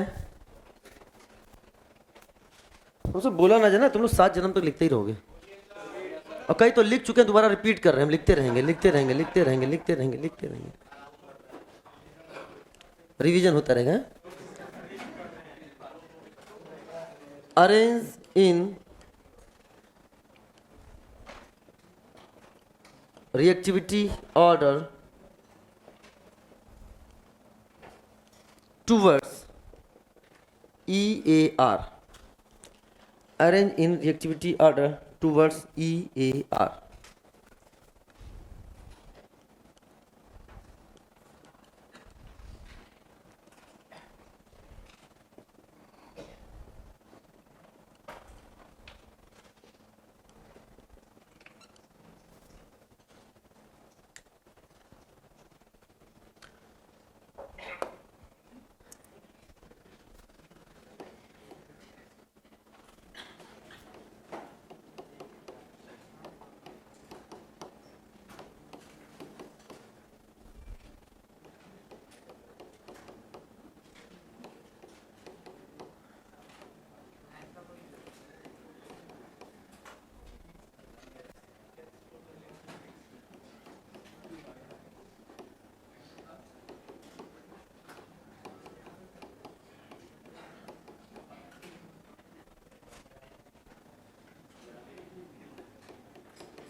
चलो पहले इतना डिस्कस कर लेते हैं हम लोग। सुनिए, आपके सामने लिखा है रिएक्टिविटी और rate for EAR proportional to nucleophilicity of pi bond, electron density of pi bond, जो बढ़ाया जा सकता है किससे, इलेक्ट्रॉन डोनेटिंग ग्रुप, घटाया जा सकता है किससे, इलेक्ट्रॉन विथड्रॉइंग ग्रुप से। Arrange in reactivity order towards EAR, alkene है, यहां CH3 कौन सा इफेक्ट लग रहा है, प्लस H, यहां भी क्या लग रहा है, प्लस H, यहां क्या लग रहा है, प्लस H, यहां पर कोई इफेक्ट नहीं। तो यहां जो इलेक्ट्रॉन डेंसिटी है, पाई इलेक्ट्रॉन डेंसिटी क्या वही रहेगी, यहां इलेक्ट्रॉन डेंसिटी क्या होगी, बढ़ेगी, और यहां इलेक्ट्रॉन डेंसिटी क्या होगी, ज्यादा बढ़ेगी। ऑर्डर आ गया, ऑर्डर आ गया, इतने से जवाब देना है, ज्यादा सोचना नहीं। अरे बेटा जहां इलेक्ट्रॉन डेंसिटी ज्यादा होगा वहां इलेक्ट्रोफाइन तेजी से खींचा जाएगा कि नहीं जाएगा, रिएक्टिविटी ज्यादा होगी। और साहब अगले क्वेश्चन को ध्यान से देखना, ऊपर देखना CH3 CH3 CH3 CH3 सभी में क्या है, सेम। अगर सभी में सेम है तो हम उसको कंपेयर नहीं करेंगे, बाकी की चीजों को कंपेयर करना शुरू करो। यहां CH3 का कौन सा इफेक्ट लगा रहे हो बेटा, बोलो, प्लस H।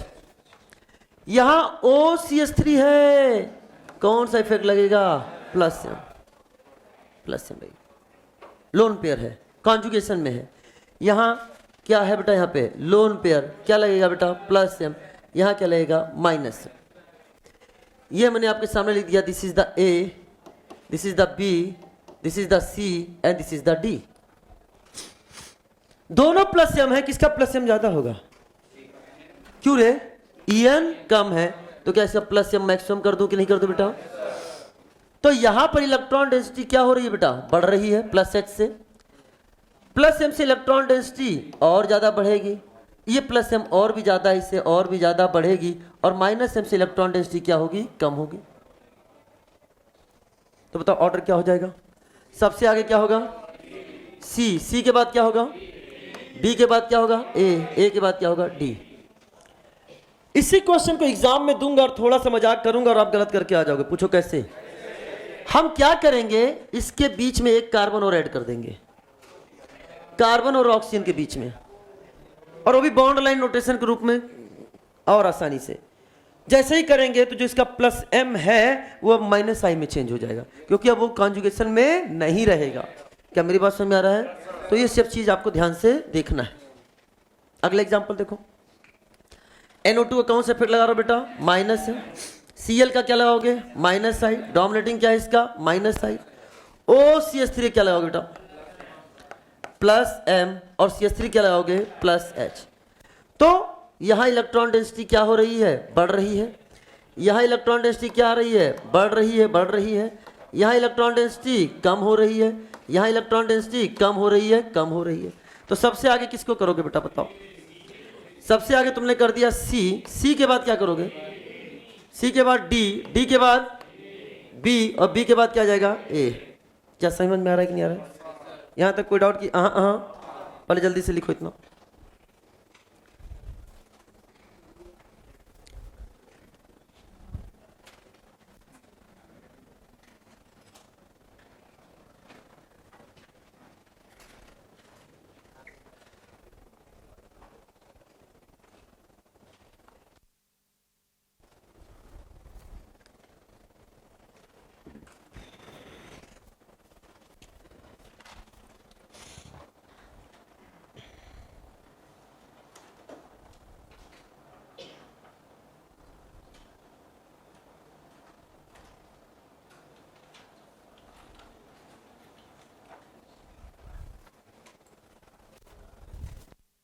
ये हटा दे, ये वाला।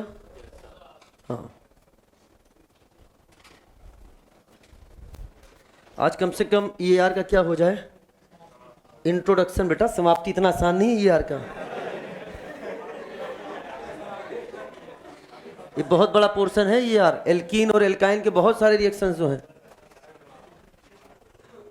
EAR और NSR ये बहुत बड़े टॉपिक हैं।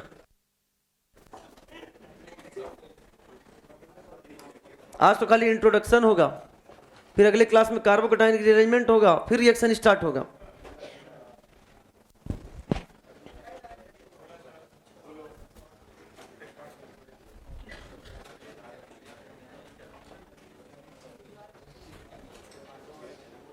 ये हो गया, थर्ड तक हो गया होगा बेटा।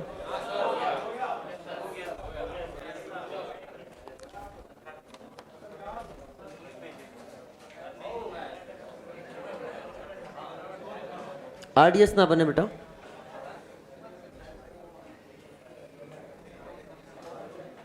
चलो, हाँ,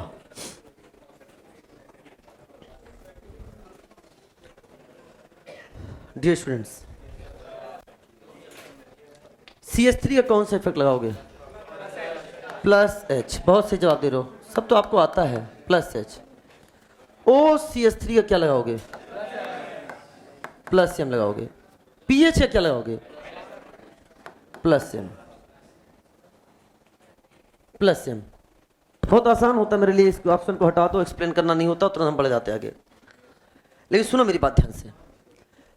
अब प्रश्न ये आता है, सर ठीक है, इसका प्लस एच समझ में आ गया, ये लोन पेयर वाला है, इसका प्लस एम भी समझ में आ गया, ये पीएच का आपने प्लस एम कैसे लगाया, ये थोड़ा समझा दीजिए। तो हमने कहा, मैंने आपको एक चीज सिखाया था, इंड्यूस्ड एम। इंड्यूस्ड एम सिखाया था, इंड्यूस्ड एम। इंड्यूस्ड एम में मैंने आपको बोला था, इधर देखो बेटा, जब हम आपको जीओसी पढ़ा रहे थे उसमें हमने बोला था कि ये ग्रुप के हिसाब से अपना रंग बदल देता है।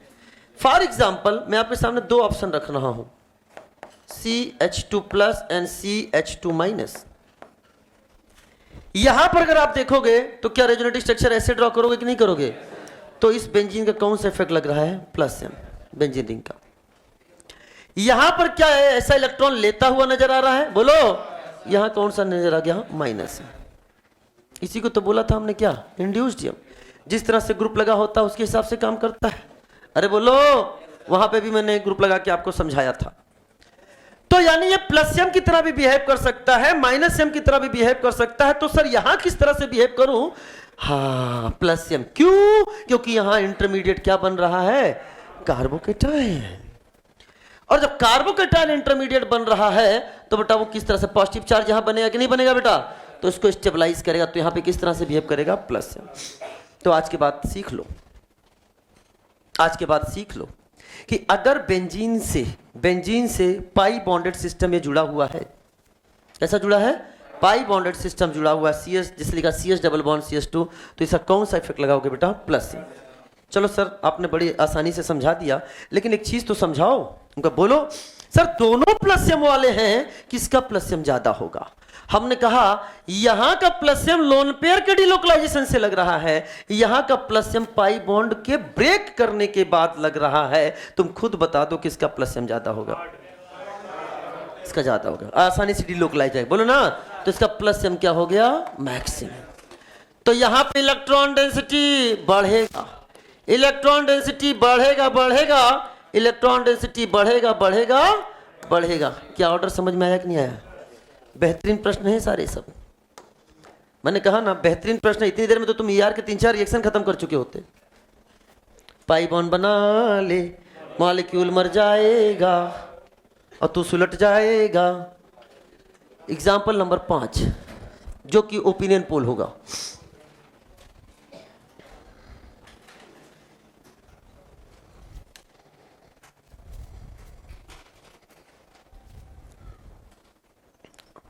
बताओ बेटा, स्टॉप राइटिंग। बेटा तुम कुछ समझने के लिए आए हो कि नोट्स बनाने के लिए आए हो? ये तो मिल जाएंगे कहीं पे भी, मार्केट में मिलते हैं एकदम। बस जाके बोल दो एसिड सर का नोट्स ये मिल जाएगा तुमको, लेकिन फीलिंग यहां मिलेगी। समझ में आएगी? तो समझो नोट्स है वो देख लेना बेटा। इधर आ बेटा, बताओ ओपिनियन पोल। ये है A, ये है B।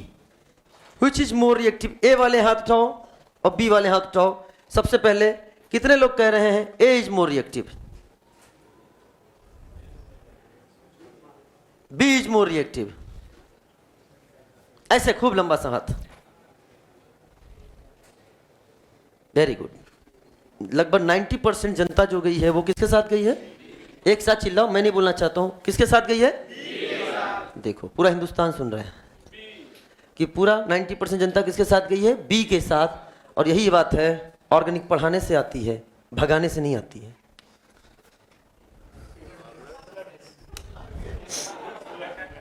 आप पहले से पढ़ के आए हो और आपके जीवन में सबसे आसान इलेक्ट्रोफिलिक एडिशन रिएक्शन ही होता है, और उसी का मैं क्वेश्चन दिया और आप सुलट गए। क्यों?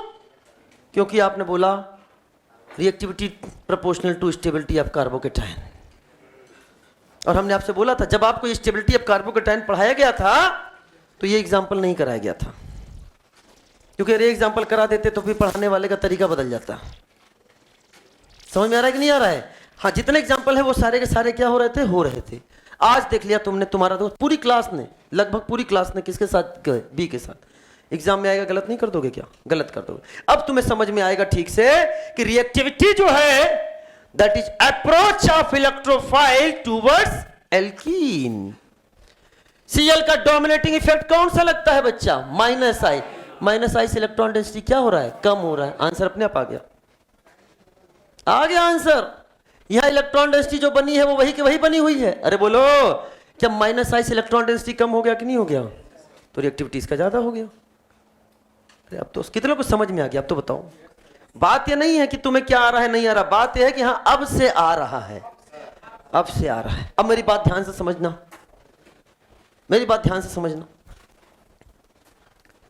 जब हैलोजन आएगा, जब हैलोजन आएगा, ब्रह्मास्त्र देने जा रहा हूं, तो ये दो प्रकार के प्रश्न लेकर आएगा। पहला प्रश्न लेके आएगा रिएक्टिविटी को लेके। तो सुनो बेटा, for halogen reactivity is decided bye -I effect. जब भी हैलोजन आएगा, पूरी ऑर्गेनिक में मैं बता रहा हूं, जब भी आएगा then reactivity is decided by minus I effect.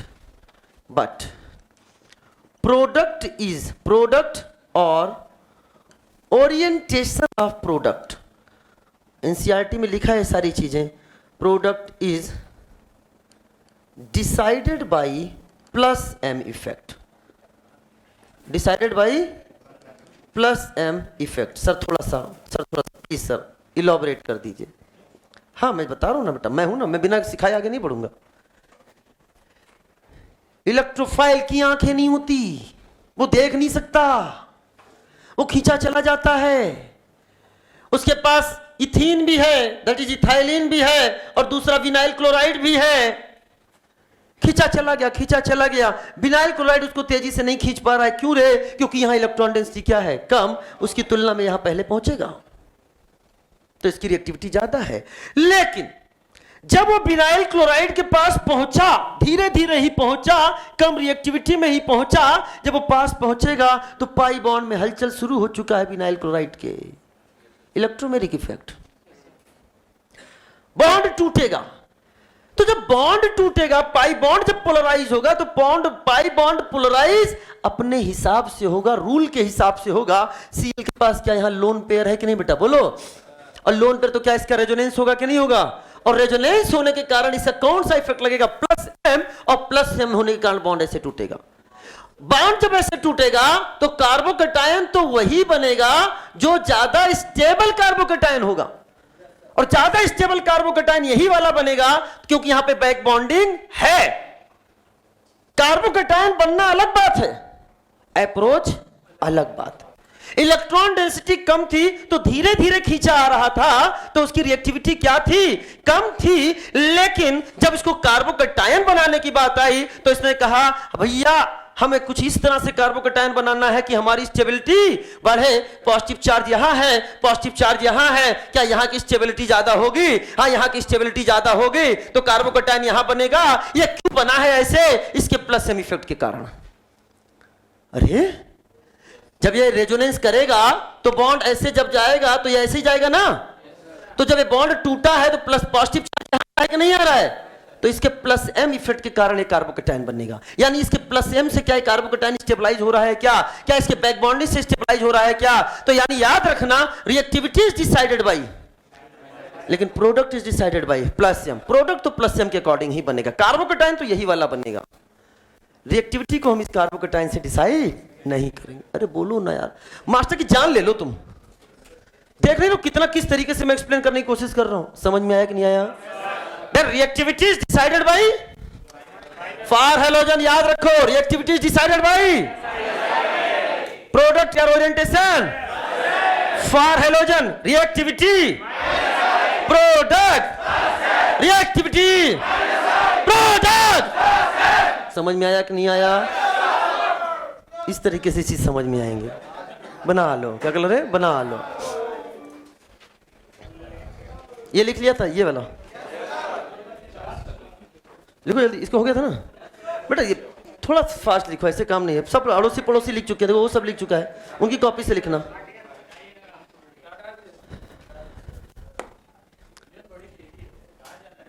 Example number 6. सीख नहीं रहे हैं बेटा? कहीं समझ रहे होंगे हाँ ऐसे ऑर्गेनिक नहीं आती.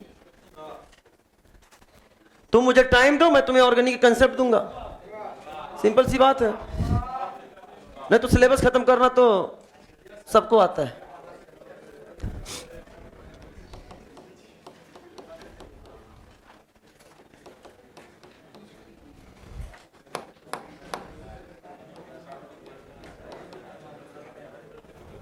सुनो बेटा, ये है एल्कीन और ये है एल्काइन. डियर स्टूडेंट्स, वो लिखा रहेगा, उसको हटाएंगे नहीं, वो अब नहीं हटाएंगे. ये है एल्कीन और ये है एल्काइन. ज्यादा रिएक्टिव कौन है? एल्कीन और एल्काइन में. इसके पास एक पाई बॉन्ड, उसके पास दो पाई बॉन्ड. यहां का हाइब्रिडाइजेशन क्या है? यहां का क्या है? मोर यन कौन सा है? sp.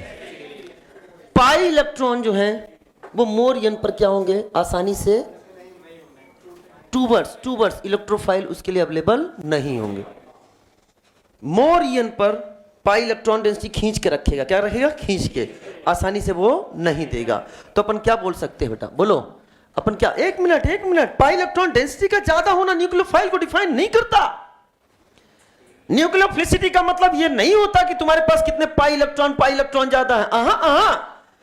न्यूक्लियोफिलिसिटी इस चीज को रिप्रेजेंट करता है कि तुम कितनी आसानी से अपने पाई इलेक्ट्रॉन को इलेक्ट्रोफाइल से शेयर करते हो।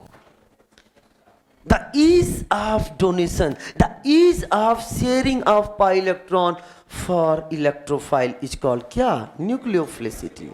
ओके, ये समझ में आता है। तो बेटा यानी हम बोल सकते हैं क्या इसके लिए, क्या मोर ईएन है कि नहीं बेटा, बोलो। तो क्या है? Less available pi electron. तो रिएक्टिविटी किसकी ज्यादा हो गई? एल्किन। अरे बोलो, नहीं समझ में आया? अरे रुको, तुम्हारा कोई भरोसा थोड़ी ना है। अरे तुम रुक जाओ बेटा, तुम रुको। ये है एल्कीन, ये है एल्काइन। तुमने क्या किया? ये है H+, ये है H+, इलेक्ट्रोफाइल आ गया। बॉन्ड को तोड़ो, ध्यान सुनना। हमने बॉन्ड को ऐसे तोड़ दिया, यहां निगेटिव, यहां पॉजिटिव, यहां निगेटिव, यहां पॉजिटिव, और ये बेटा क्या लेके गया बेटा, बोलो। यहां जुड़ गया। क्या समझ में आ रहा है कि नहीं आ रहा बेटा? ये जुड़ गया। तो क्या बना बेटा, ध्यान से, यहां पे बना CH2 पे पॉजिटिव चार्ज, और इधर क्या गया बेटा? This is the CH3। यहां पे क्या गया बेटा? CH पर positive charge, double bond CH2 बना कि नहीं बना बेटा? अब बताओ, क्या तुम समझ में आ गया? Which is more stable? This is more stable. Why? And this is less stable. Why? Positive on more ion. तो जब ये लेस स्टेबल है तो लेस बनेगा, और अगर लेस बनेगा तो रिएक्शन लेस होगा, तो रिएक्टिविटी क्या हो गई? कम हो गई। क्या आपको समझ में आया कि नहीं आया? तो इससे क्या पता चल गया? दिस इज द क्या हो गया? Less reactive, and this is the बेटा बोलो मोर रिएक्टिव। यहां तो कोई डाउट की? तो यहां एक स्टेटमेंट हम लिख सकते हैं, क्या बताओ? वेरी गुड, बोलो। Alkene is more reactive than alkyne towards EAR, towards EAR। अरे बोलो, है ना? यहां तो कोई डाउट की? चीजें समझ बताओ। तब से रिएक्टिविटी समझा रहा हूं आधे घंटे से। इतने समय में तो तुम्हारे 2-4 रिएक्शन खत्म हो गए थे। 3 लेक्चर में तो तुम्हारा ER खत्म करके तुम खत्म धड़। यहां तो अभी इंट्रोडक्शन में ही पहला लेक्चर चला गया।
चले बेटा, अगला हेडिंग डालिए।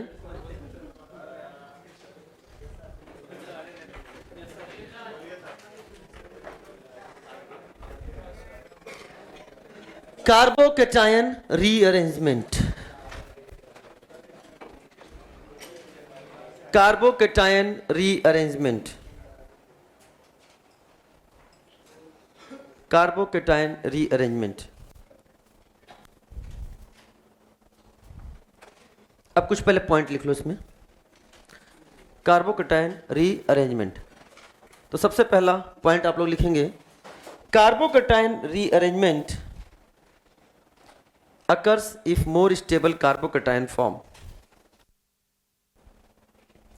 Carbocation rearrangement occurs if more stable carbocation form, more stable carbocation form. Next point.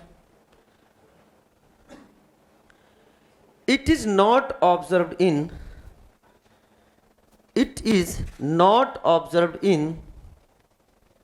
unsaturated carbocation. It is not observed in unsaturated carbocation. फिर लिख लेना ऐसे ब्रैकेट में, C डबल बॉन्ड C पर positive, C triple bond C पर positive.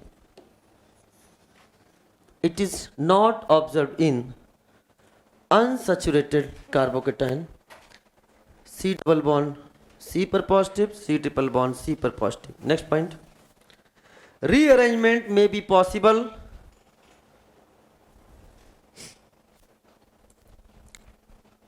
more than one times. Rearrangement may be possible more than one times, but always by 1-2 shifting, 1-2 shifting लिखा है board पर, but always by 1-2 shifting, 1-2 shifting। Bracket में लिखिएगा H minus PH minus R minus bond, H minus PH minus R minus bond, लिख लिया। Next point, it is reversible, it is reversible and exothermic process, it is reversible and exothermic process। हो गया बेटा? तो आज हम लोग यहीं तक पढ़ेंगे, इसको एक्सप्लेन कर, क्योंकि बेटा ये स्टार्ट हुआ तो कंटिन्यूएशन लंबा चलेगा। थ्योरेटिकल पार्ट इसलिए मैंने आज लिखा दिया कि कम से कम आते समय 5 मिनट अपना बचेगा। Wish you all the best. क्या समझ में आया? अच्छा, आज आपने ईमानदारी से सुनो, रिएक्शन मैकेनिज्म स्टार्ट हुआ है। क्या पहले दिन में कुछ इफेक्ट महसूस हो रहा है कि नहीं हो रहा है? रिवीजन रखते रहना, ठीक है ना? Wish you all the best. मस्त रहिए, जबरदस्त रहिए, पढ़ाई में हमेशा व्यस्त रहिए। Wish you all the best.